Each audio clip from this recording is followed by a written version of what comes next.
Good evening friends. நம்ம இன்னைக்கு physical chemistryல thermodynamics ங்கற chapterல இருந்து isochoric process பத்தி பார்க்க போறோம். isoனா என்னது?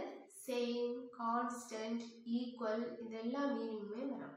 Then choricனா volume. Volume சேமா இருக்கக்கூடிய process வந்து isochoric process. The process occurs at constant volume, then the process is called isochoric process. இப்போ ஒரு சிஸ்டம் எடுத்துக்கிறோம், அந்த சிஸ்டத்தை ஒரு ப்ராசஸ்க்கு நம்ம கொண்டு போறோம். அப்போ அங்க வந்து வால்யூம் வந்து கான்ஸ்டன்டா இருக்கும். அது நிறைய சேஞ்சஸ்க்குள்ளாடி போகும், ஆனால் வால்யூம் மட்டும் சேஞ்ச் ஆகவே செய்யாது. அந்த மாதிரி இருக்கக்கூடிய ப்ராசஸை நம்ம ஐசோகோரிக் ப்ராசஸ். ஐசோகோரிக்னா வால்யூம் கான்ஸ்டண்டாக இருக்கும். ப்ராசஸ் ஃபுல்லுமே வால்யூம் கான்ஸ்டண்டாக இருந்தால் அந்த ப்ராசஸ்க்கு பேர் isochoric process. What is isochoric process or define isochoric process? Isochoric process is a thermodynamic process in which volume of the system remains constant during its change from initial to final state. அப்போ volume constant இருந்தா delta V value எப்படி இருக்கும்? 0. So delta V equal to 0. இது எப்படி சொல்லலாம்? dV equal to 0.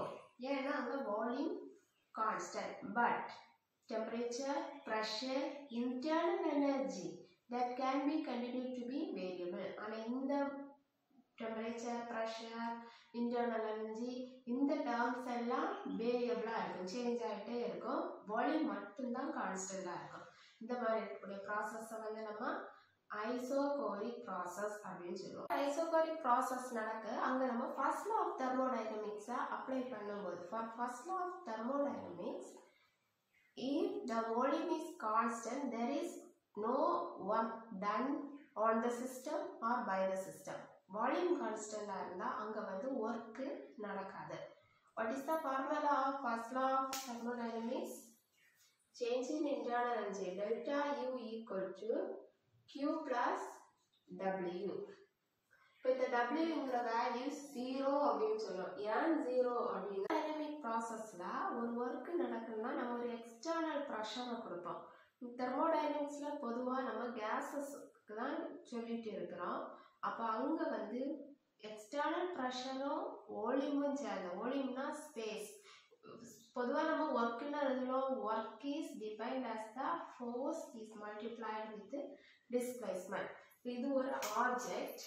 இந்த ஆப்ஜெக்டை நம்ம இந்த இடத்துல இருந்து இங்க மூவ் பண்ணி இந்த இடத்துக்கு கொண்டு வரணும்னா இந்த இடத்துல இங்க வரும்போது இங்க டிஸ்பிளேஸ்மெண்ட் நடக்குது. அப்ப இங்க இருந்து இதை மூவ் பண்ணா நம்ம ஒரு ஃபோர்ஸ் கொடுக்குறோம். நம்ம தெர்மோடைனமிக் சிஸ்டத்துல சொல்லும்போது ஒரு எக்ஸ்டர்னல் ப்ரெஷரை கொடுக்கும்போது அது சிஸ்டத்துக்கு சரௌண்டிங்க்கு இடையில சேஞ்ச் ஆகுது, ஸ்பேஸ்ல வந்து சேஞ்சஸ் நடக்குது. ஆனா இங்க வந்து என்னன்னா வால்யூம் கான்ஸ்டண்டா இருக்கும்போது ஒர்க் வந்து நடக்காது. அப்போ delta U equal to Q plus 0, that is delta U equal to Q.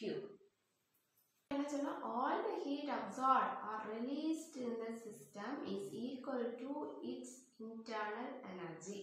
So internal energy equal to heat absorbed or released to the system.